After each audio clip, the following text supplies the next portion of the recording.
خطبات جمعہ میں جو تفسیر قرآن کا طریقہ اختیار کیا گیا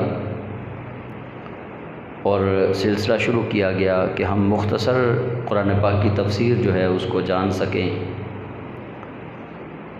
پہلا پارہ مکمل ہوا تو سوچا کہ پہلے پارے کے ضمن میں ایک ایسا سبق بھی ہونا چاہیے جس میں پہلے پارے کے تمام رکوعات کے مضامین جو ہیں وہ ایک ہی ویڈیو میں آ جائیں تاکہ سمجھنے والوں کے لیے آسانی ہو جائے۔ بعض دفعہ اتنا وقت نہیں ہوتا کہ ایک پورا پارہ جو ہے اس کا ترجمہ سنا جائے، پورے پارے کی تفسیر جو ہے اس کو سنا جائے یا پڑھا جائے، تو مختصراً ایک ایک رکوع کے مضمون جو ہیں وہ بتا دیے جائیں کہ ہر رکوع کے اندر کس کس ٹاپک پہ اللہ رب العزت نے بات کی ہے۔ آغاز سورۃ الفاتحہ سے ہے اور فاتحہ کا معنی افتتاح بھی ہے، اس کو فاتحۃ الکتاب بھی کہتے ہیں، ام الکتاب بھی کہتے ہیں، سورہ شفا بھی اس کا نام ہے، کافیہ بھی اس کا نام ہے، شافیہ بھی اس کا نام ہے، سورہ نور بھی ہے اس کو کہتے۔ تو یہ سورۃ فاتحہ کے اندر رب لم یزل نے انسان کو اللہ رب العزت سے دعا مانگنے کا ایک بنیادی طریقہ بتایا ہے کہ جب بھی اپنے رب کے حضور دعا مانگنی ہے تو یوں دعا مانگو، پہلے اپنے مالک کی تعریف کرو، اس کی حمد و ثنا کرو، اور پھر اس کے بعد اپنے رب کے حضور اپنے لیے جو سب سے پہلی دعا مانگنی ہے وہ بندہ مومن کے لیے یہ ہے کہ وہ دعا یہی مانگے کہ یا اللہ میں تیرے سوا کسی کی عبادت نہ کروں اور تیرے سوا کسی سے مدد نہ مانگوں، تو ہی عبادت کے لائق ہے اور تو ہی مدد کرنے والا ہے۔ اس کے عموم میں یہ بات سمجھ لیں کہ اس کا یہ مطلب بھی ہرگز نہیں کہ اللہ کریم جل جلالہ نے کسی کو مدد کرنے کا اختیار نہیں دیا، ایسا نہیں ہے۔ اللہ جب چاہتا ہے وہ فرشتوں کے ذریعے مدد کروا دیتا ہے، جب چاہتا ہے نبیوں کے ذریعے مدد کروا دیتا ہے، جب چاہتا ہے اپنے ولیوں کے ذریعے مدد کروا دیتا ہے، لیکن حقیقی طور پہ مدد کرنے والا اللہ ہی ہے، وہ آگے جس سے مرضی مدد کروا دے۔ تو پھر اس کے بعد جو دعا ہے وہ مانگنے کے لیے اللہ رب العزت نے ہمیں الفاظ بتائے کہ اللہ سے الصراط المستقیم مانگو، اور اللہ سے کہو کہ اہدنا الصراط المستقیم، یا اللہ ہمیں سیدھا راستہ دکھا دے، سیدھے راستے پر چلا دے۔ اب سیدھے راستے کی تعریفیں بہت ساری ہیں، ہر انسان کا اپنا اپنا ایک مائنڈ ہے، ہر انسان اپنے ذہن کے مطابق سوچتا ہے، لیکن اللہ کریم جل جلالہ چونکہ ہر انسان سے محبت فرمانے والی ذات ہے تو رب تعالیٰ نے صراط مستقیم کی جو ڈیفینیشن کی ہے، جو تعریف اللہ نے بتائی ہے وہ یہ ہے کہ صراط الذین انعمت علیہم، سیدھا راستہ صرف انہی لوگوں کا ہے جن پر اللہ کا انعام ہوا۔ بس بات ہی ختم کر دی اللہ کریم نے کہ سیدھے راستے والے وہی ہیں جن پر اللہ نے انعام کیا، جن پر اللہ کا انعام نہیں ہے نا وہ سیدھے راستے والا نہیں ہو سکتا۔ یا دوسرے لفظوں میں یہ سمجھ لیں کہ جس پہ اللہ کا کرم نہیں ہے وہ سیدھے راستے والا بھی نہیں ہے۔ تو اللہ نے ان کا راستہ مانگنے کی تلقین کی کہ ہم ان کا راستہ مانگیں، اور اللہ سے یہ دعا بھی مانگیں کہ یا اللہ گمراہوں کے راستے سے ہمیں بچا لینا، جو گمراہ لوگ ہیں جن پر تیرا غضب ہوا ہے ان کے راستے سے ہمیں بچا لینا۔ اور اگر ہم اس کو مختصراً کہیں گے تو پھر یہ ہو سکتا ہے کہ ہم اللہ سے یہ دعا مانگتے ہیں کہ یا اللہ شیطان کے راستے سے بچا لینا، کیونکہ شیطان اس پہ اللہ کا غضب بھی ہے اور وہ گمراہ بھی ہے۔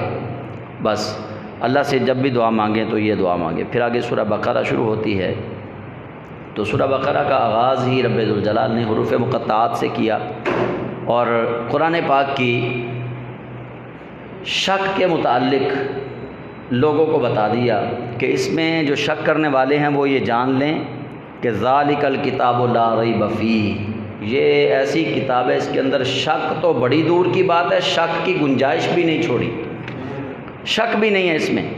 اور ان کو ورطہ حیرت میں ڈالتے ہوئے رب ذوالجلال نے اس کا آغاز الف لام میم سے کیا، اور عرب کے شعراء الف لام میم حروف مقطعات کے استعمال پہ دنگ رہ گئے کہ یہ کیسا کلام ہے، اس کے اندر اتنا حسن ہے، اتنی اس کے اندر مٹھاس ہے کہ اس کو حروف مقطعات یعنی حروف کٹ کر کے الگ الگ حروف جو ہیں ان کو جوڑ کے بھیجا گیا ہے، الف لام میم، ان کو جوڑ کے بھیجا تو اتنی خوبصورتی ہے، اتنی مٹھاس ہے، تو یہ کیسا کلام ہے؟ تو اللہ کریم جل جلالہ نے ان کے دانت کھٹے کیے ہیں کفار و مشرکین کے، جو قرآن پہ بہتان لگاتے تھے کہ قرآن ایک بندے کا لکھا ہوا کلام ہے، قرآن تو محمد صلی اللہ علیہ وسلم اپنی طرف سے باتیں کرتے ہیں، یہ ان کو کہتے ہیں قرآن ہے۔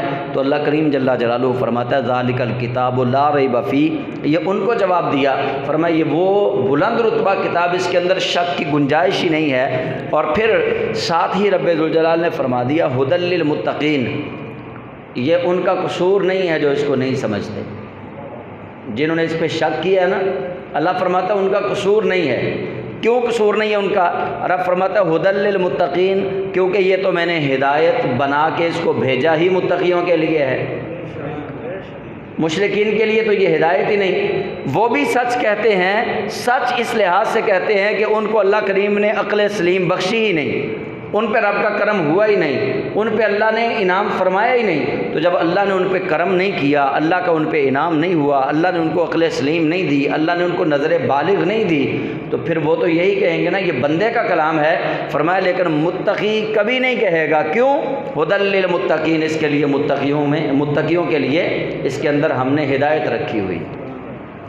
اور پھر متقین کہہ کے اللہ کریم جل جلالہ نے پھر ایک پردہ اٹھایا، کیونکہ میں آپ کو متقی سمجھوں گا، مجھے متقی سمجھیں گے۔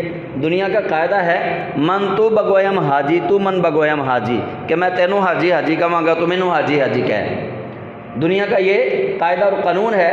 رب ذوالجلال نے یہ بھی اللہ تعالیٰ نے پردہ اٹھا دیا، فرمایا ہر کوئی بندہ کہے گا میں متقی ہوں، کوئی کہے گا نہیں میرا یار متقی ہے۔ اللہ فرماتا ہے متقی کی نشانی میں بتا دیتا ہوں کہ متقی کون ہوگا، تاکہ تمہارے رولے تمہارے جھگڑے بھی ختم ہو جائیں، تمہیں متقی تلاش کرتے ہوئے بھی کوئی زیادہ کوشش نہ کرنی پڑے۔ تو اللہ رب ذوالجلال نے پھر سورہ بقرہ کے آغاز میں ہی متقیوں کی صفات بھی بیان فرما دی۔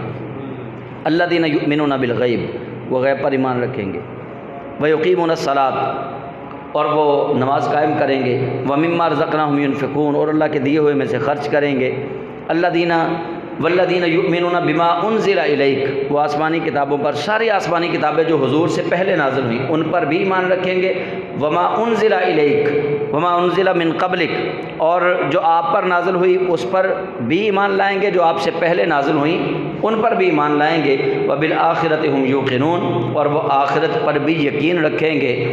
تو اللہ کریم نے یہ ان کی نشانیاں گنوانے کے بعد متقیوں کی نشانیاں گنوا کے رب نے کہا یہ ہیں متقی، اولئک علی ھدی من ربہم، یہ ہیں وہ جو اپنے رب کی طرف سے ہدایت پر ہیں، واولئک ھم المفلحون، یہی وہ ہیں جنہیں اللہ نے فلاح اور کامیابی عطا فرما دی ہے۔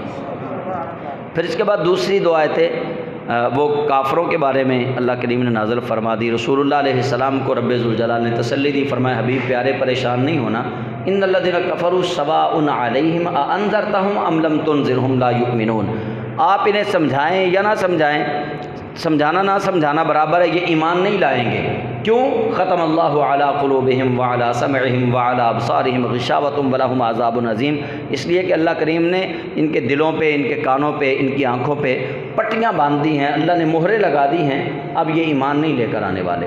اور اس کے بعد اللہ رب ذوالجلال نے پھر منافقین کی مذمت میں آیات ہیں، منافقین کی نشانیاں بتا دی گئیں پہلے رکوع میں، دوسرے رکوع میں کہ منافق کیا کرتے ہیں۔ دوسرا رکوع شروع ہی منافقوں کی نشانیوں سے ہو رہا ہے کہ منافقوں کی پہلی نشانی یہ ہے کہ انہیں جب کہا جائے گا کہ ایمان لاؤ تو وہ کہیں گے ہم تو ایمان والے ہیں، ہم تو ایمان لائے اللہ پہ، یوم آخرت پہ، لیکن اللہ فرماتا ہے وہ کہیں گے صحیح لیکن وہ ایمان والے نہیں ہوں گے، وہ دھوکہ دینا چاہتے ہیں اللہ کو اور مومنوں کو، حقیقت میں وہ اپنے آپ کو ہی دھوکہ دے رہے ہیں۔ تو یہ پھر آیتیں جو ہیں منافقین کے بارے میں دوسرے رکوع کے اندر موجود ہیں، ان کی مذمت کی گئی، ان کی مثال دی گئی کہ یہ ایسے لوگ ہیں جنہوں نے خود ہی اپنے لیے یہ آگ کے قریب تو بیٹھے لیکن اللہ کریم جل جلالہ نے اس آگ کو بجھا دیا جس کی روشنی میں یہ چلتے تھے۔ یعنی رسول اللہ صلی اللہ علیہ وسلم اللہ کی طرف سے نور ہدایت لے کر آئے تھے۔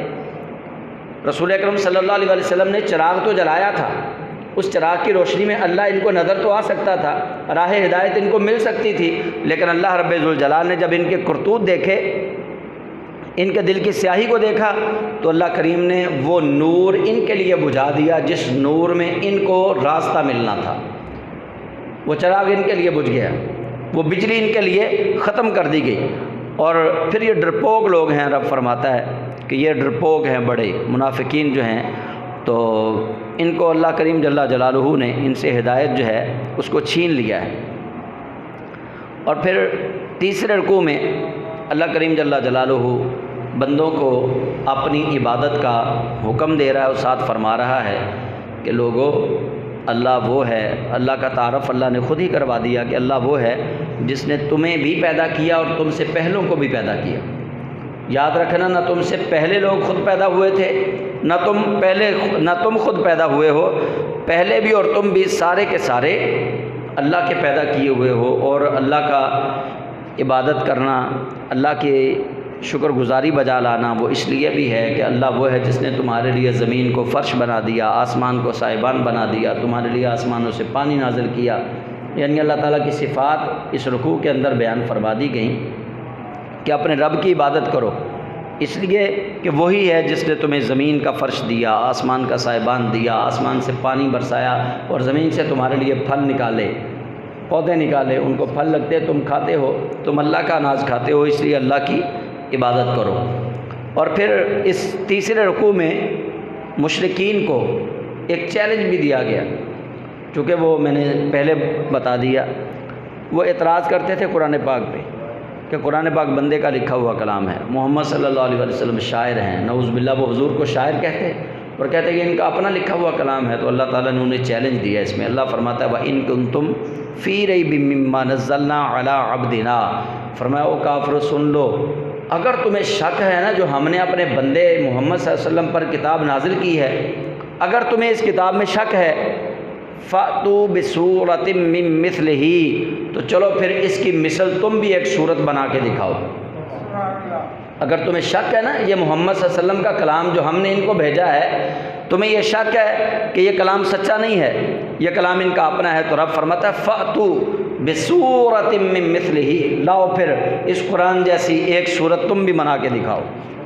اور اللہ نے پھر چیلنج کتنا بڑا دیا، فرمایا وَادْعُوا شُهَدَاءَكُم مِّن دُونِ اللَّهِ، جاؤ پوری دنیا میں جتنے تمہیں مددگار مل سکتے ہیں لے لو، اللہ کے قرآن کے مقابلے میں ایک صورت بنا کے دکھا دو، ان کو تم صادقین، اگر تم سچے ہو۔ اور پھر خود ہی اللہ تعالیٰ اگلی آیت میں فرماتا ہے فَإِن لَّمْ تَفْعَلُوا وَلَن تَفْعَلُوا فَاتَّقُوا النَّارَ الَّتِي وَقُودُهَا النَّاسُ وَالْحِجَارَةُ، رب فرماتا ہے تم سے نہیں بنائی جائے گی، قرآن کی صورت کے برابر صورت نہیں بنا سکتے۔ جب تم نہ بنا سکو، اللہ فرماتا ہے بنا تم نہیں سکتے، لیکن جب تم کوشش کر کے تھک جاؤ تو فَاتَّقُوا النَّارَ الَّتِي وَقُودُهَا النَّاسُ وَالْحِجَارَةُ، تو پھر ڈر جاؤ اس آگ سے جس کا ایندھن پتھر اور آدمی ہوں گے، پھر ڈر جاؤ۔ یعنی اللہ پھر ان کو ایمان کی دعوت دے رہا ہے کہ پھر ڈر کے آ جاؤ۔ اور اب فرماتا ہے کہ وَبَشِّرِ الَّذِينَ آمَنُوا وَعَمِلُوا الصَّالِحَاتِ، اور خوشخبری ہے ان اہل ایمان کے لیے جنہوں نے نیک کام کیے، ان کے لیے خوشخبری کیا ہے؟ اللہ فرماتا ہے اَنَّ لَهُمْ جَنَّاتٍ تَجْرِي مِن تَحْتِهَا الْأَنْهَارُ، ان کے لیے وہ جنت ہے جس کے نیچے نہریں بہہ رہی ہیں، اور پھر انہیں کہا جائے گا کہ یہ رزق کھاؤ جنت میں، جنت میں جو کچھ ہے تمہارے لیے وہ رزق کھاؤ۔ تو یہ اللہ تعالیٰ نے یہاں تک چوتھے رکوع تک ان کے منافقین کی نشانیاں بھی بیان فرما دی، وہ کیا کیا چالیں چلتے ہیں۔ جب وہ اپنوں کے پاس جاتے ہیں تو کہتے ہیں جی ہم تو مسلمانوں کا مذاق اڑا رہے تھے، جب مسلمانوں میں جاتے ہیں کہتے ہیں ہم تو مسلمان ہیں۔ اللہ نے ان کی دوغلا پالیسی جو ہے اس کو بھی واضح کر دیا۔ اور اس میں اللہ کریم نے جو اہل ایمان ہوں گے ان کا بھی اللہ کریم جل جلالہ نے رتبہ بتا دیا کہ جو نیک اعمال کریں گے ان کے لیے جنت ہے، ایسی جنت جس کے نیچے نہریں جاری ہیں، اور اللہ کریم کی طرف سے ان کو پھر جنت میں وہ پھل دیے جائیں گے کہ جو انہوں نے دنیا میں کھائے ہوں گے، وہ کہیں گے یہ تو ویسے ہیں لیکن حقیقت میں وہ ویسے نہیں ہوں گے۔ اور پھر اللہ کریم جل جلالہ چوتھے رکوع میں پہلے پارے کا چوتھا رکوع ہے، اللہ تعالیٰ نے اس میں تخلیق آدم کا تذکرہ کیا۔ یہاں کچھ لوگوں کو مغالطہ لگتا ہے کہ اللہ نے فرشتوں سے مشورہ کیا تھا۔ مشورہ نہیں کیا اللہ کسی سے مشورہ نہیں کرتا، یہ بات یاد رکھ لیں، یہ مسئلہ ہے۔ رب تعالیٰ کو کسی سے مشورہ کرنے کی ضرورت ہی نہیں، اللہ مشورہ نہیں کرتا کسی سے بھی۔ اللہ نے بس فرشتوں کو آگاہ کیا تھا۔ جیسے اب آج جمعے کے بعد میں نے کہیں جانا ہو تو میں آپ لوگوں کو بتا دوں کہ جی آج میں نماز پڑھا کے نا 2 فرض تو میں جا رہا ہوں، مجھے کام ہے، وہ مشورہ نہیں ہے، وہ میں آپ لوگوں کو آگاہی دے رہا ہوں، میں بتا رہا ہوں کہ میں نے جانا ہے کہیں پہ۔ اللہ کریم جل جلالہ نے فرمایا وَإِذْ قَالَ، اور کہا، جہاں مشورے کی بات ہے رب ذوالجلال نے نبی پاک علیہ السلام سے فرمایا تھا وَشَاوِرْهُمْ فِي الْأَمْرِ، اے محبوب اپنے صحابہ سے مشورہ کر لیا کرو بعض امور میں۔ وَشَاوِرْهُمْ، وہاں شاور کا لفظ ہے، مشورہ اسی سے نکلا ہے، وہاں مشورے کا بتا دیا گیا۔ یہاں تو اللہ کہہ رہا ہے وَإِذْ قَالَ، اور جب کہا ربک، تیرے رب نے، کس سے؟ فرشتوں سے۔ وَإِذْ قَالَ رَبُّكَ لِلْمَلَائِكَةِ إِنِّي جَاعِلٌ فِي الْأَرْضِ خَلِيفَةً، اور جب تیرے رب نے کہا فرشتوں سے کہ میں زمین میں اپنا خلیفہ بنانے والا ہوں۔ مشورہ تو کیا ہی نہیں اللہ کریم نے، اللہ نے تو بتایا ہے فرشتوں کو، اپنے حکم سے آگاہ کیا ہے، اپنی تخلیق سے آگاہ کیا کہ اب میں یہ کرنے لگا ہوں۔ وہ اللہ ہے، اس سے کون پوچھنے والا؟ اس سے نہیں کوئی بھی پوچھ سکتا، نہ اس سے کوئی نبی پوچھ سکتا ہے، نہ اس سے کوئی ولی پوچھ سکتا ہے۔ وہاں کس کی مجال ہے؟ اللہ کے سامنے کسی کی مجال نہیں۔ ہاں وہ اپنے نبیوں کو محبت کے دلاسے دے اور اپنے محبوب سے کہے کہ وَلَسَوْفَ يُعْطِيكَ رَبُّكَ فَتَرْضَىٰ، کہ سونیا اسی تینوں اینا دواں گے کہ تو راضی ہو جائیں گا۔ ایسے دلاسے اگر وہ محبوب کو دے تو یہ اس کی شان کریمی ہے، یہ اس کی شان کریمی ہے، ورنہ اللہ حضور صلی اللہ علیہ وسلم سے ڈرتا تھوڑی ہے۔ اللہ کسی سے نہیں ڈرتا، اللہ تو پھر اللہ ہے نا، اللہ تو کمال کی چیز ہے نا، اللہ تو سمجھ میں نہیں آ سکتا۔ اللہ کو دیکھنے کے لیے تو رسول اللہ صلی اللہ علیہ وسلم عرشوں پہ گئے تھے۔ اللہ تو بڑی اعلیٰ چیز ہے جو کسی کے فہم و ادراک میں نہیں آ سکتی۔ اللہ نے مشورہ نہیں کیا، اللہ نے انہیں بتایا ہے۔ تو فرشتوں نے پھر آگے سے اپنا ما فی الضمیر بیان کیا، جو ان کے ضمیر میں تھا نا انہوں نے وہ بیان کیا۔ أَتَجْعَلُ فِيهَا مَن يُفْسِدُ فِيهَا وَيَسْفِكُ الدِّمَاءَ وَنَحْنُ نُسَبِّحُ بِحَمْدِكَ وَنُقَدِّسُ لَكَ، انہوں نے کہا اس کو بنائے گا خلیفہ، یہ زمین میں فساد برپا کرے گا، خون ریزیاں کرے گا۔ اگر اس کو بنا کے اس سے اپنی تسبیح کروانی ہے، وَنَحْنُ نُسَبِّحُ بِحَمْدِكَ، ہم تیری تسبیح کرتے ہیں، ہم تیری حمد بیان کرتے ہیں، وَنُقَدِّسُ لَكَ، ہم تیری پاکیزگی بیان کرتے ہیں، اس کو کیوں بنا رہا ہے آدم کو؟ قال انی اعلم ما لا تعلمون، رب نے فرشتوں کو جواب دیا میں وہ جانتا ہوں جو تم نہیں جانتے۔ اگر مشورہ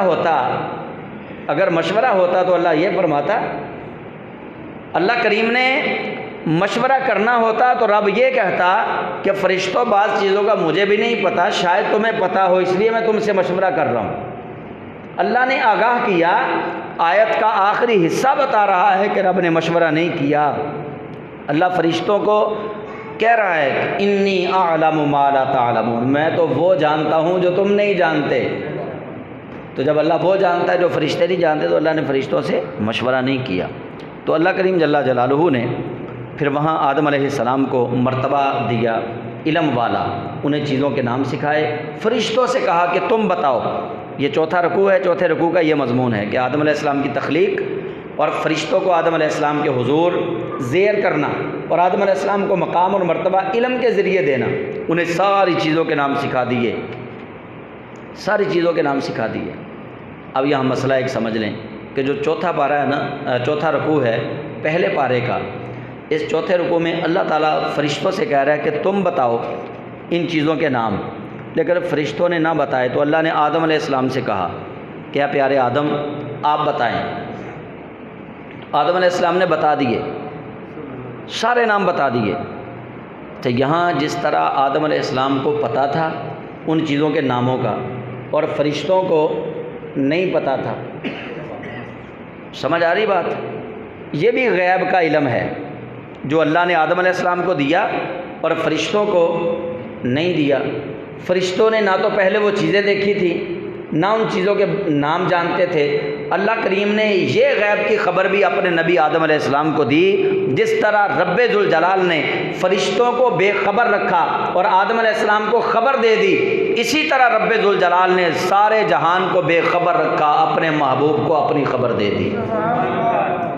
سارے جہان کو اپنی ذات سے بے خبر رکھا اور اپنے محبوب کو اپنی خبر رب ذوالجلال نے دے کر بتا دیا کہ لوگوں، میرا محبوب میری ذات کو جب جانتا ہے جو ذات ہی غیوب ہے، اللہ غیب ہے، اللہ کو کسی نے نہیں دیکھا، تو رب فرماتا ہے جب میں نے اپنی ذات کا غیب اپنے محبوب کو بتا دیا ہے تو باقی علوم و معارف کی کیا بات ہے۔ تو یہ چوتھے رکوع کے اندر یہ بات بھی واضح ہو گئی کہ رب ذوالجلال نے فرشتوں کے سامنے حضرت آدم علیہ السلام کو برتری یوں دی کہ اللہ کریم نے علم دیا انہیں، اور علم کے ذریعے جب وہ فرشتے زیر ہو گئے تو پھر اللہ نے فرمایا ہاں بتاؤ، تم تو کہتے تھے کہ ہم اس سے افضل ہیں، ہم بہتر ہیں، آپ بتاؤ نا ذرا۔ تو اللہ کریم نے پھر فرشتوں سے کہا کہ چلو پھر کرو سجدہ۔ وَإِذْ قُلْنَا لِلْمَلَائِكَةِ اسْجُدُوا لِآدَمَ، یہاں جو قلنا ہے نا، یہ بھی بڑا جمع متکلم کا صیغہ ہے۔ یہ جب ہم نے کہا پتہ نہیں کتنے تھے وہاں پہ اللہ کے ساتھ، اللہ کہتا ہے وَإِذْ قُلْنَا، جب ہم نے کہا، حالانکہ اللہ تو آپ کو پتہ ہی اللہ تو ہے ہی اللہ، اللہ کے ساتھ تو ہے ہی کوئی نہیں، لیکن رب ذوالجلال فرما رہا ہے وَإِذْ قُلْنَا لِلْمَلَائِكَةِ اسْجُدُوا لِآدَمَ فَسَجَدُوا إِلَّا إِبْلِيسَ، پھر اللہ کریم نے فرشتوں سے کہا چلو بھائی کرو اب آدم کو سجدہ، تو فرشتوں نے آدم علیہ السلام کو سجدہ کیا، اور پھر جب سجدہ کروا لیا، آدم علیہ السلام کو تکریم، عزت اور عظمت کے تاج سے نواز دیا، پھر اللہ کریم نے فرمایا یا آدم اسکن انت وزوجک الجنۃ وکلا منہا رغدا حیث شئتما ولا تقربا هذه الشجرۃ فتکونا من الظالمین۔ رب نے فرمایا کہ چلو اب آپ اور آپ کی زوجہ دونوں جنت میں چلے جاؤ۔ یہاں ایک بات سن لیں، یہ چوتھے رکوع کے اندر ولا تقربا هذه الشجرۃ، کہ درخت کے قریب نہیں جانا، درخت کے قریب نہیں جانا، ٹھیک ہے۔ یہ شجر ممنوعہ تھا، اس کی تفسیریں بہت ساری ہیں، لیکن اگر کسی پھل کی بات ہوتی نا تو رب ذوالجلال نے پھل کے لیے قرآن پاک میں لفظ ثمرات کا استعمال کیا ہے، ثمر کا لفظ اللہ کریم نے قرآن پاک میں استعمال کیا ہے، یا رزق کا لفظ اللہ کریم نے استعمال کیا ہے۔ یہاں شجر تو بہت سارے تھے وہاں پہ، لیکن ایک شجر ممنوعہ اللہ کریم نے قرار دے دیا، فرمایا یہاں نہیں جانا۔ اب وہ درخت کس چیز کا تھا، یہ اس کا اصل علم جو ہے، قطعی علم وہ اللہ وحدہ لا شریک ہی جانتا ہے کہ وہ شجر کس چیز کا شجر تھا۔ شجر درخت کو کہتے ہیں، چھوٹے پودے کو نہیں کہتے، چھوٹے پودے کو درخت نہیں کہتے، شجر۔ تو اس رکوع کے اندر پھر اللہ کریم فرماتا ہے کہ آدم علیہ السلام سے پھر لغزش ہوئی، بھول ہوئی، وہ بھول گئے اور وہ اس درخت کے پاس چلے گئے۔ جب چلے گئے پھر وہ روتے رہے، 300 سال سے زائد عرصہ گزر گیا آدم علیہ السلام کو روتے ہوئے۔ پھر اللہ کریم نے فَتَلَقَّىٰ آدَمُ مِن رَبِّهِ كَلِمَاتٍ فَتَابَ عَلَيْهِ، اللہ نے خود ہی کلمے القاء کیے، ان کو خود ہی ان کے دل میں وہ کلمے ڈال دیے جن کو آدم علیہ السلام نے اللہ کی بارگاہ میں فریاد کی۔ اس کے اندر بھی مختلف آراء ہیں، مختلف روایتیں ہیں۔ ایک روایت میں آتا ہے کہ آدم علیہ السلام نے اللہ سے دعا یہ مانگی، تفسیر خازن کے حوالے سے یہ بات کر رہا ہوں، تفسیر روح البیان کے حوالے سے یہ بات کر رہا ہوں، علامہ اسماعیل حقی رحمۃ اللہ علیہ نے لکھا ہے کہ آدم علیہ السلام نے رب سے جب 300 سال سے زائد عرصہ گزر گیا تو ایک دن روتے روتے کہا اللہم ارحمنی بحق محمد، اللہم اغفر لی بحق محمد، یا اللہ محمد صلی اللہ علیہ وسلم کے وسیلے سے مجھے بخش دے۔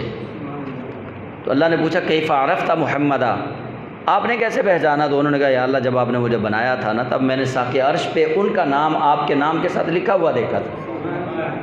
ایک روایت میں یہ ہے۔ دوسری روایت میں یہ ہے کہ اللہ تعالیٰ نے دعا کون سی سکھائی، ربنا ظلمنا انفسنا وان لم تغفر لنا وترحمنا لنکونن من الخاسرین۔ اس دعا کا ذکر بھی ہے کہ یہ بھی اللہ کریم نے انہیں سکھا دی۔ تو یہ چوتھے رکوع کے اندر آدم علیہ السلام کو تخلیق فرمانے والا واقعہ ہے، فرشتوں سے سجدہ کروانے والا واقعہ ہے، آدم علیہ السلام کو جنت میں بھیجنے کا ذکر ہے، اور آدم علیہ السلام کو پھر جنت سے نکالنے کا ذکر ہے، اور پھر آدم علیہ السلام کی توبہ قبول کرنے کا بھی اسی چوتھے رکوع کے اندر ذکر ہے۔ آگے 5ویں رکوع میں اللہ کریم جل جلالہ بنی اسرائیل جنہوں نے حضور اکرم صلی اللہ علیہ وآلہ وسلم کی شانوں کا انکار کیا، حضور کے اوصاف حمیدہ کا انکار کیا، اللہ 5ویں رکوع میں سورہ بقرہ کا یہ 5واں رکوع ہے، پہلے پارے کا یہ 5واں رکوع ہے۔ اللہ تعالیٰ پھر ان کو وعدے یاد دلا رہا ہے بنی اسرائیل کو کہ وعدے یاد کرو جو تم نے میرے ساتھ کیے تھے۔ انہوں نے وعدہ کیا کیا تھا اللہ تعالیٰ سے؟ وعدہ یہ تھا کہ جو آخری نبی آئے گا ہم اس پر ایمان لے کے آئیں گے، انکار نہیں کریں گے اس کا۔ بھول گئے، توڑ دیا وعدہ۔ اللہ کریم جل جلالہ نے وہ وعدے انہیں یاد دلائے ہیں۔ وہ تورات اور انجیل کی آیتوں کو بیچتے تھے، چھپاتے بھی تھے اور بیچتے بھی تھے۔ بیچتے کیسے تھے؟ کسی بھی بڑے گرو گھنٹال نے، سردار نے کہہ دیا نا ان کے راہب سے یا ان کے پادری سے کہ یہ اتنے پیسے لے لو، جو محمد صلی اللہ علیہ وآلہ وسلم کی شان کے اندر تورات اور انجیل میں آیت ہے نا اس کا مطلب تبدیل کر دو، اس کا مطلب تبدیل کر دو۔ اللہ کریم نے فرمایا، یہ بنی اسرائیل سے خطاب ہے، وَلَا تَشْتَرُوا بِآيَاتِي ثَمَنًا قَلِيلًا وَإِيَّايَ فَاتَّقُونِ، فرمایا یہ تھوڑے داموں کے عوض بیچتے ہو میری آیتوں کو، میرے احکامات کو، تو انہیں اللہ کریم نے فرمایا وَلَا تَلْبِسُوا الْحَقَّ بِالْبَاطِلِ، اور حق کو باطل کے ساتھ نہ ملاؤ، حق کو حق رہنے دو، باطل کو باطل رہنے دو۔ اور اللہ کریم نے پھر یہ 5ویں رکوع میں ان کی بے عملی کا بھی ذکر کیا، فرمایا تم ایسے بے عمل لوگ ہو کہ لوگوں کو نیکی کا حکم دیتے ہو اور خود نیکی اپنے لیے بھول جاتے ہو، کیا تمہیں عقل نہیں ہے؟ اور اس 5ویں رکوع کے اندر نماز اور صبر دونوں سے مدد مانگنے کا ذکر بھی کیا گیا، اور جو سست لوگ ہیں نماز کے لیے سستی کرنے والے، ان کی بات بھی کی گئی۔ وَإِنَّهَا لَكَبِيرَةٌ إِلَّا عَلَى الْخَاشِعِينَ، نماز جو عملی منافق ہیں، منافق کی 2 قسمیں ہیں، ایک منافق تو ہم سارے ہی ہیں نا، عملی منافق وہ ہم سارے ہی ہیں، ایک ہے اعتقادی منافق، عقیدے کے اعتبار سے منافق۔ جو عقیدے کے اعتبار سے منافق ہے قرآن پاک نے اس کے لیے سزا مقرر کی ہے، قرآن پاک میں اس کی وعید ہے۔ قرآن پاک میں جو اعتقادی منافق ہے اس کی مذمت کے اندر سورۃ المنافقون آئی ہے۔ عملی منافق ہم سارے ہیں کہ ہم اوپر سے کہتے ہیں یا اللہ اسی تیرے سچے بندے، لیکن نماز کے وقت ہمارے پاس ٹائم نہیں ہوتا۔ اوپر سے ہم کہتے ہیں یا اللہ ہم سارے تیرے سچے بندے، یا رسول اللہ آپ کے لیے جان بھی حاضر ہے، لیکن نہیں دیتے ہم جان۔ تو یہ عملی منافقت ہے۔ تو اللہ تعالیٰ نے جو عملی منافق ہیں انہیں کہا، فرمایا یہ نماز جو ہے نا، یہ جو مجھ سے ڈرتے ہیں ان پہ بھاری نہیں ہے۔ وَإِنَّهَا لَكَبِيرَةٌ، یہ نماز بڑی بھاری ہے عملی منافقوں پہ، سست لوگوں پہ، کاہل لوگوں پہ۔ إِلَّا عَلَى الْخَاشِعِينَ، لیکن جو مجھ سے ڈرنے والے ہیں، خشوع والے لوگ ہیں، ان کے لیے یہ بھاری نہیں ہے۔ اور ان کے لیے بھاری ہے کیوں نہیں؟ اللہ تعالیٰ نے جو خاشعین ہے نا، خاشعین اللہ سے ڈرنے والے، ان کی علامت بتا دی کہ خاشعین کون ہیں اور وہ ڈرتے کیوں نہیں، نماز کے لیے بھاگ کے کیوں جاتے ہیں، نماز سے محبت کیوں کرتے ہیں۔ اللہ فرماتا ہے اس لیے الذین یظنون انہم ملاقو ربہم، کیونکہ وہ اپنے رب سے ملاقات کی امید رکھتے ہیں، اس لیے وہ نماز ترک نہیں کرتے، وہ اپنے رب سے ملنا چاہتے ہیں۔ نبی پاک نے فرمایا نا، وہ صحیح بخاری کی حدیث میں اکثر سناتا ہوں آپ کو، حضور نے فرمایا جب تو نماز پڑھے تو تیرا مقام یہ ہونا چاہیے کہ جس کی نماز پڑھ رہا ہے اس کو دیکھ بھی رہا ہے، اگر یہ نہیں تو پھر یہ تیرا ذہن ہونا چاہیے کہ جس کی تو نماز پڑھ رہا ہے وہ تجھے دیکھ رہا ہے۔ تو الذین یظنون انہم ملاقو ربہم وانہم الیہ راجعون، جو خشوع ہیں، خشوع والے ہیں، ڈرنے والے وہ یہ ہیں، وہ اللہ سے ملاقات کی امید بھی رکھتے ہیں اور اللہ کی طرف انہیں لوٹ کر جانے پر یقین بھی ہے۔ اور پھر 6 رکوع میں پھر رب ذوالجلال نے بنی اسرائیل کو مخاطب کیا، انہیں پھر بتایا گیا کہ تم پہ جو فضل کیا تھا، تمہیں جو فضیلت دی تھی، تم اس کو یاد رکھنا، بھول نہ جانا، اور قیامت کے دن کو یاد رکھنا۔ تو 6 رکوع میں اللہ تعالیٰ نے ان کی مجرمانہ غفلتوں کو پھر سے بنی اسرائیل کی مجرمانہ غفلتوں کو واضح کیا۔ فرمایا تم وہ بے ضمیر لوگ ہو کہ تم نے یذبحون ابناءکم ویستحیون نساءکم، تم نے اپنے بیٹوں کو ذبح کیا اور اپنی بیٹیوں کو زندہ چھوڑا اس لیے کہ اللہ کا نبی نہ آ جائے، موسیٰ علیہ السلام۔ تو اللہ تعالیٰ نے ان کی بے عملی، بداعمالی، ان کو رب ذوالجلال نے یہاں، اور فرعون کے جو کارنامے ہیں وہ اس رکوع کے اندر چھٹے رکوع میں بیان کیے، اور موسیٰ علیہ السلام کا جو اللہ کریم جل جلالہ کی بارگاہ ناز میں 40 راتیں جا کر اللہ سے ہم کلام ہونا، اللہ کا ذکر کرنا، 40 راتوں کا چلہ جو ہے موسیٰ علیہ السلام کا، وہ اس چھٹے رکوع میں ذکر کیا گیا کہ موسیٰ علیہ السلام وہاں تشریف لے کر گئے۔ اور پھر چھٹے رکوع میں یہ واقعہ بھی بیان کر دیا گیا کہ جب موسیٰ علیہ السلام اللہ سے ہم کلام ہونے کے لیے گئے، کتاب لینے کے لیے گئے تورات شریف، اپنے بھائی حضرت ہارون کو یہ کہنا بھول گئے کہ لوگوں کا خیال رکھنا، یہ شرک میں مبتلا نہ ہو جائیں۔ جلدی تھی، خوشی تھی اللہ سے کلام لینے کی، تو تشریف لے گئے، پیچھے ان کو جو نصیحتیں کرنی تھی وہ نہ کر سکے۔ آپ ادھر گئے، پیچھے قوم جو ہے وہ بے راہ روی پہ چل گئی، قوم الٹ راستے پہ چل پڑی۔ سامری نے کیا کیا، اس نے سونے کا ایک بچھڑا بنایا، سونے کے بچھڑے کے منہ میں جبریل امین علیہ السلام ان کی گھوڑی کے جس جگہ پہ قدم لگے وہاں سے مٹی اٹھائی، مٹی اٹھا کے اس بچھڑے کے منہ میں ڈالی، اس نے بولنا شروع کر دیا، لوگوں نے اس کو رب ماننا شروع کر دیا، لوگ اس کی پوجا کرنا شروع ہو گئے۔ اب موسیٰ علیہ السلام کو اللہ تعالیٰ نے اس چھٹے رکوع میں یہ ذکر ہے سارا کہ موسیٰ علیہ السلام کو اللہ کریم نے فرمایا کہ آپ کیوں چلے گئے، تو انہوں نے کہا یا اللہ میں تو خوشی میں گیا کہ اپنے رب سے ہم کلام ہونا ہے۔ تو رب ذوالجلال نے اس کے اندر پھر وہ سارا واقعہ جو ہے اس کو بیان کر دیا، سامری جادوگر والا۔ اور 7ویں رکوع کے اندر اللہ تعالیٰ نے موسیٰ علیہ السلام کے ایک معجزے کا ذکر کیا ہے۔ وَإِذِ اسْتَسْقَىٰ مُوسَىٰ لِقَوْمِهِ فَقُلْ نَضْرِب بِّعَصَاكَ الْحَجَرَ فَانْفَجَرَتْ مِنْهُ اثْنَتَا عَشْرَةَ عَيْنًا۔ یہ موسیٰ علیہ السلام کی قوم نے موسیٰ علیہ السلام سے پانی مانگا، انہوں نے کہا اگر آپ اللہ کے سچے نبی ہیں تو ہمیں پانی دیں، اگر آپ اللہ کے سچے نبی ہیں تو ہمیں پانی دیں۔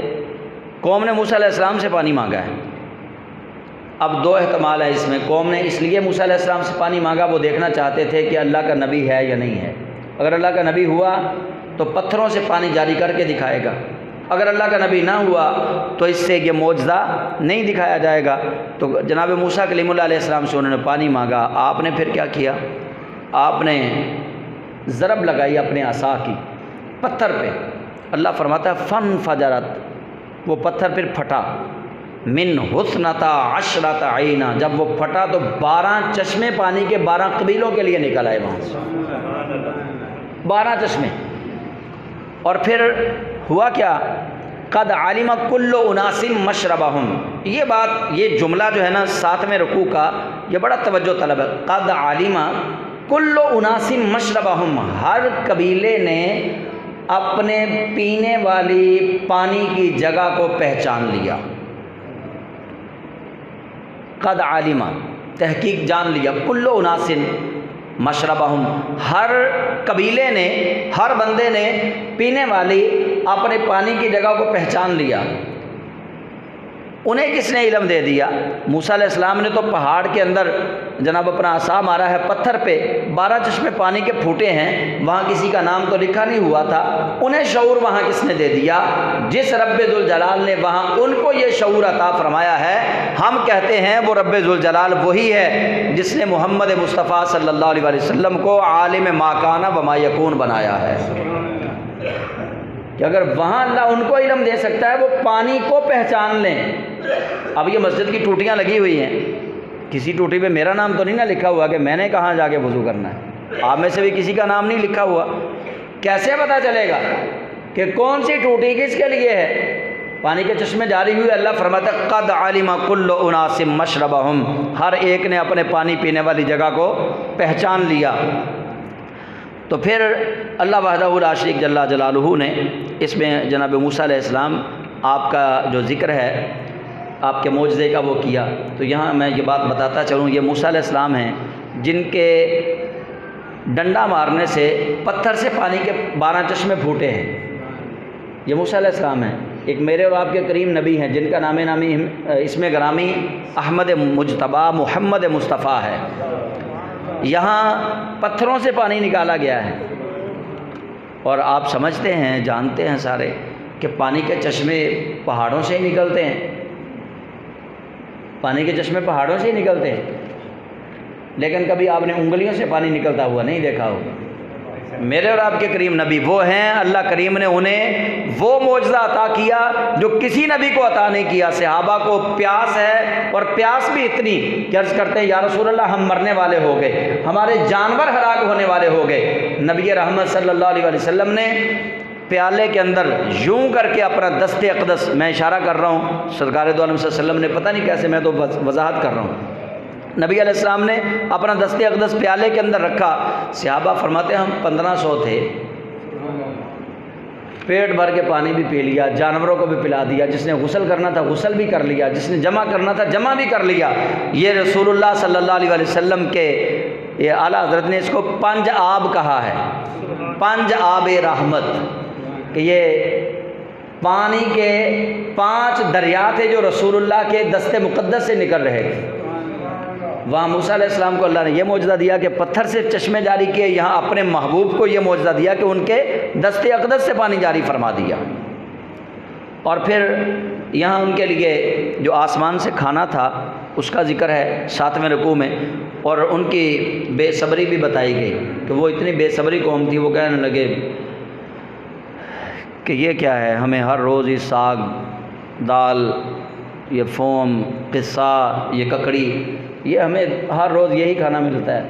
انہوں نے یہاں بھی ناشکری کر دی، آسمان سے بنا بنایا کھانا آتا تھا، اللہ نے فرمایا چلے، انہوں نے جب ناشکری کی تو رب ذوالجلال نے اس کو تبدیل فرما دیا، یہ نعمت بھی ان سے جاتی رہی۔ تو 7ویں رکوع کے اندر بنی اسرائیل کو ملنے والی آسمان سے جو پکا پکایا کھانا آتا تھا اس نعمت کا بھی ذکر ہے، اور اس نعمت کے مقابلے میں پھر جب انہوں نے ناشکری کی اس نعمت کے چھن جانے کا بھی ذکر اسی 7ویں رکوع کے اندر اللہ کریم جل جلالہ نے فرما دیا ہے۔ اور پھر اسی 7ویں رکوع میں ان کے لیے یہ وعید بھی آئی کہ انہوں نے اللہ کے نبیوں کو ناحق قتل کیا، بڑے ناہنجار لوگ تھے، ایک ایک دن میں 40 نبی شہید کر دیے انہوں نے بنی اسرائیل والوں نے۔ پھر اس وجہ سے بھی ان پہ اللہ کریم جل جلالہ کا عذاب آیا، اور ایسا عذاب تھا جو ٹلنے والا نہیں تھا۔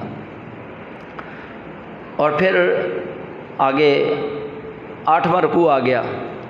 8ویں رکوع میں اللہ رب ذوالجلال ایمان والوں کو، یہودیوں کو، نصرانیوں کو اور ستارہ پرستوں کو مخاطب کر کے اللہ کریم جل جلالہ نے فرمایا کہ جو تم میں سے اللہ پر ایمان لائے گا اور آخرت پر ایمان لائے گا اور عمل صالح کرے گا، اس کے لیے رب کی طرف سے اجر بھی ہوگا، اور اسے نہ یہاں کوئی خوف ہوگا نہ آخرت میں کوئی غم ہوگا۔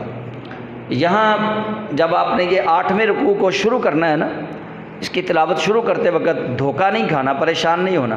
پریشانی والی بات یہاں آپ کو یہ ملے گی کہ آپ یہ سمجھیں گے شاید یہودی بھی جنت میں جائیں گے، ان کے لیے بھی اللہ نے اجر رکھا ہوا ہے، نصرانی عیسائی بھی جنت میں جائیں گے، ان کے لیے بھی، کیونکہ یہاں ان الذین آمنوا والذین ہادوا والنصارى والصابئین، یہ 4 مذہبوں کے نام ہیں، مومنوں کے، یہودیوں کے اور عیسائیوں کے اور ستارہ پرستوں، سب کا نام اللہ کریم نے لیا ہے۔ لیکن یاد رکھیے گا ان کے نام اللہ کریم نے اس لیے ساتھ ذکر کیے، یہ ان کے زمانے کی بات تھی۔ فرمایا تم میں سے جو اللہ پر ایمان لائے۔ اب اللہ پر ایمان لانے والے ستارہ پرست تو ہے نہیں، وہ تو اللہ کی پوجا کرنا شروع کر دی۔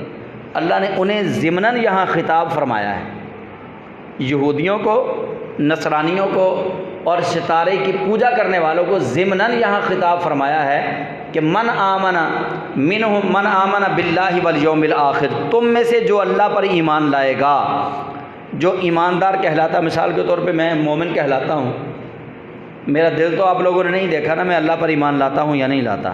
اللہ فرماتا ہے تم جو مرضی کہلواتے پھرو، ستارہ پرست کہتے ہیں ہم اللہ کو مانتے ہیں، یہودی کہتے ہیں ہم اللہ کو مانتے ہیں، عیسائی کہتے ہیں ہم اللہ کو مانتے ہیں، اور مومن کہتے ہیں ہم اللہ کو مانتے ہیں۔ اللہ فرماتا ہے جو مرضی کہتے رہو، لیکن بات یاد رکھنا، تم میں سے من آمن باللہ والیوم الآخر وعمل صالحا، ایمان بھی لائے اور ایمان لانے کے بعد عمل صالح بھی کرے۔ صالح عمل نہیں کرے گا تو رب تعالیٰ فرماتا ہے وہ جنت میں نہیں جائے گا، اس کے لیے رب کی طرف سے اجر کوئی نہیں ہوگا۔ تو یہ 8ویں رکوع کے اندر اس قتل کا ذکر کیا گیا، مقتول کا ذکر کیا گیا، اور گائے کا ذکر کیا گیا کہ جس گائے کے گوشت کے ٹکڑے کی وجہ سے اللہ رب ذوالجلال نے اس کو زندہ فرما دیا، اور پھر زندہ ہو کے اس نے بتایا کہ مجھے تو میرے بھتیجے نے ہی قتل کیا تھا۔ تو اللہ تعالیٰ نے یہ ان لوگوں کے لیے نشانیاں رکھی ہیں جو لوگ اس بات کو سمجھنا چاہیں کہ اللہ اپنے کام کیسے سر انجام دیتا ہے، ورنہ اللہ محتاج نہیں ہے۔ اگر صرف سورہ بقرہ کے اس واقعے کو بندہ مومن بیٹھ جائے، فری ہو کے ذہن خالی رکھے اور پڑھے تو سمجھ میں بات آ جائے گی۔ اب دیکھیے نا کہ میں قرآن پاک تھوڑا بہت سمجھتا ہوں، آپ مجھ سے مسئلہ پوچھتے ہیں تو آپ کہیں جی یہ بتائیں کہ سورہ کہف کون سے پارے میں ہے؟ 15ویں پارے میں ہے۔ میں اچھا 16ویں میں جا کے ختم ہو جاتی ہے۔ بات تو سیدھی سی ہے کہ میں آپ کو بتا دوں 15ویں پارے سے شروع ہوتی ہے، 16ویں پارے میں جا کے ختم ہوتی ہے، لیکن میں آپ کو نہ بتاؤں۔ اچھا میں وہ چھوٹا سا ایک بچہ کوئی بیٹھا ہو، میں کہوں کہ اس سے جا کے پوچھ لیں، آپ نے کہا نا کہ مولوی صاحب مذاق ہی کر رہے ہیں ہمارے ساتھ۔ اب اگر آپ اس اسلوب، یہ میں نے مثال دی آپ کو، اب سمجھیے اللہ کے نبی ہیں موسیٰ علیہ السلام، بندہ قتل ہو گیا، ان کے ورثاء موسیٰ علیہ السلام کے پاس گئے ہیں کہ جناب آپ اللہ کے نبی ہیں اور آپ اللہ سے کلام کرتے ہیں روز، ہمیں بتائیے اس بندے کو قتل کس نے کیا ہے؟ یہاں تک تو بات سمجھ میں آ رہی ہے، اگلی بات سمجھ سے باہر ہے۔ موسیٰ علیہ السلام نے اللہ سے پوچھا، موسیٰ علیہ السلام نے اللہ سے پوچھا ہے یا اللہ یہ بندہ قتل ہو گیا، قاتل نہیں مل رہا۔ اب اللہ نے قاتل نہیں بتایا، حالانکہ اللہ کو تو معلوم تھا۔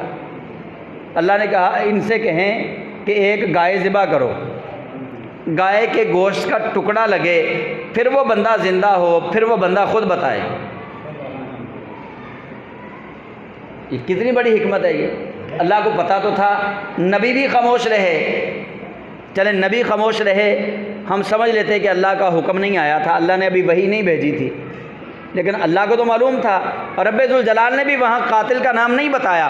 اللہ بھی بتانا چاہتا تھا کہ جو میرے ہو جاتے ہیں ان کی ذات تو بڑی عرفہ والا ہوتی ہے، جو میرے ہو جائیں میں تو ان کے جانوروں کے اندر مردے زندہ کرنے کی طاقت رکھ دیتا ہوں۔ دراصل بتایا یہ جا رہا ہے، ورنہ اللہ کو نام بتانے میں اللہ تعالیٰ کو کون سی کوئی دقت تھی؟ نعوذ باللہ کوئی دقت نہیں تھی، اللہ کے تو علم میں تھا سارا۔ اللہ کریم جل جلالہ، موسیٰ علیہ السلام نے اللہ سے پوچھا تھا نا، کسی اپنے محلے کے بندے سے نہیں پوچھا تھا کہ یا اللہ کس نے مارا ہے، تو اللہ تعالیٰ نے فرمایا گائے ذبح کرواؤ ان سے۔ گائے ذبح کروا کے پھر رب ذوالجلال نے وہ جو بار بار گھر جا کے واپس آتے تھے، وہ اپنی مرضی سے تھوڑی آتے تھے، وہ اللہ کریم جل جلالہ ولی کی گائے کی طرف ان کو لوٹانا چاہ رہا تھا، وہ اس لیے بار بار واپس آ رہے تھے۔ تو اس لیے قرآن پاک کو بندے کو سمجھنا چاہیے کہ قرآن پاک کیا کہتا ہے۔ قرآن پاک تو بڑی مزے کی چیز ہے، اس کو جیسے جیسے بندہ پڑھتا ہے عقل، فہم، ادراک، سوچ، علم، ہر چیز واضح ہوتی ہے، ہر چیز بڑھتی ہے۔ تو اس لیے آپ احباب سے بھی یہ گزارش ہے کہ آپ قرآن پاک کو سمجھیں بھی، پڑھیں بھی۔ جب پڑھیں گے تو انشاءاللہ تعالیٰ یہ سمجھ میں آنا شروع ہو جائے گا۔ اتنا مشکل نہیں ہے قرآن پاک، قرآن پاک پڑھنا شاید مشکل ہو، لیکن قرآن پاک کو سمجھنا مشکل نہیں ہے۔ اللہ نے قرآن پاک میں خود فرمایا وَلَقَدْ يَسَّرْنَا الْقُرْآنَ لِلذِّكْرِ فَهَلْ مِن مُدَّكِرٍ، رب فرماتا ہے ہم نے قرآن کو آسان بنا دیا ہے، کوئی قرآن کو سمجھنے والا ہے کوئی؟ تو اس لیے قرآن پاک کو سمجھنے کی کوشش کریں۔ 8 رکوعات کا خلاصہ جو ہے وہ آج پیش کیا، انشاءاللہ 8 رکوع رہ گئے، ان کا خلاصہ اگلے جمعۃ المبارک کو پیش کیا جائے گا۔ اللہ تعالی ہم سب کو بعمل مسلمان بنائے اور قرآن پاک کو سمجھنے کی توفیق عطا فرمائے۔ آمین۔ وآخر دعوانا ان الحمد للہ رب العالمین۔